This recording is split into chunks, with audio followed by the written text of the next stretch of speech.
Welcome to Morning Joan, darling.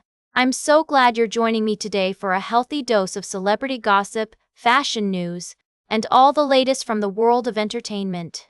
And what better way to start the day than with some fabulous news about the one and only Boy George? The Culture Club singer has just received a Lifetime Achievement Award at the British LGBT Awards, and I couldn't be more thrilled for him. I mean, can you think of anyone who embodies the spirit of LGBTQ+ culture more than Boy George? The man is a legend, with a career spanning decades and a style that's still influencing fashion today. And let's talk about that style, shall we? Who else could pull off wearing makeup and ribbons in their hair on top of the pops back in 1982? It was a bold move, darling, and one that helped pave the way for future generations of LGBTQ+ artists. Now, I know Boy George has had his fair share of controversies over the years, but he's always been unapologetically himself, and that's something we should all be celebrating. And with this Lifetime Achievement Award, it's clear that the British LGBT Awards are recognizing his significant contribution to British musical culture. But enough about that, let's get to the good stuff. Boy George was presented with the award by none other than French fashion designer Jean-Paul Gaultier, and I can only imagine how fabulous that moment must have been. I mean, can you think of a more iconic duo? And it gets even better, darling. Boy George also won the award for Music Artist of the Year, beating out the likes of Charli XCX and Doja Cat. Not bad for a 64-year-old musician who's still got it going on. We'll be discussing more about Boy George's win and what it means for the LGBTQ+ community later in the show. But for now, let's just bask in the glory of this amazing achievement. Congratulations, Boy George. You deserve it, darling. We'll be right back with more tea on Morning Joan. Welcome back to Morning Joan. We're diving into the world of tech and social media for our middle segment today.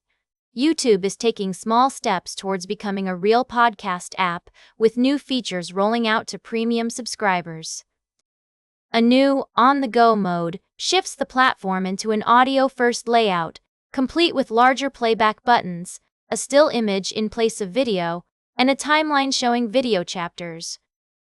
This mode can be turned on in a video's settings, or will automatically appear if YouTube detects you're moving around while watching.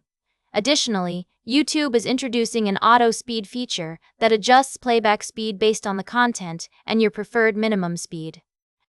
This means that during slower moments, the playback will quicken and then return to your baseline speed when things pick up again.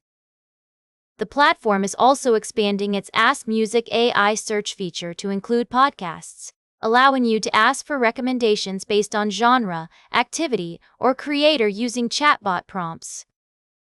While these updates are certainly a step in the right direction, it's worth noting that they're only available to premium subscribers at the moment.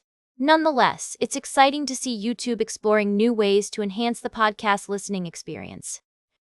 Whether you're a casual listener or a die-hard fan, it's clear that the world of podcasting is continuing to evolve.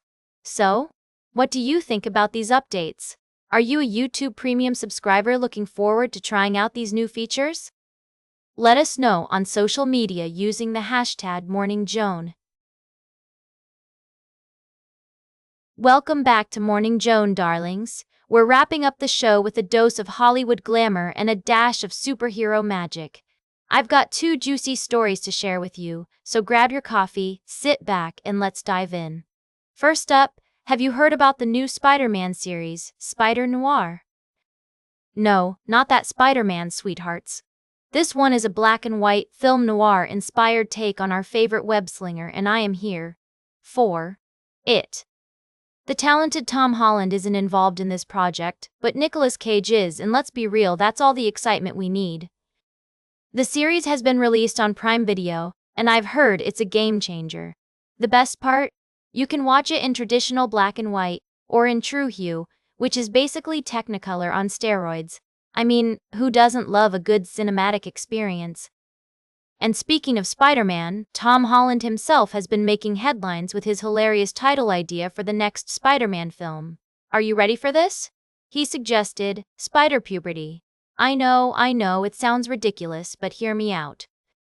Apparently, the film explores Peter Parker's struggles with his powers and growing up, so the title isn't entirely off base. Of course, the studio shot it down, but I think it's kind of brilliant. Can you imagine the marketing campaign? Spider-Puberty. Because with great power comes great acne? Okay, maybe that's a stretch. In all seriousness, though, the next Spider-Man film, titled Spider-Man: Brand New Day, promises to be an exciting installment in the franchise.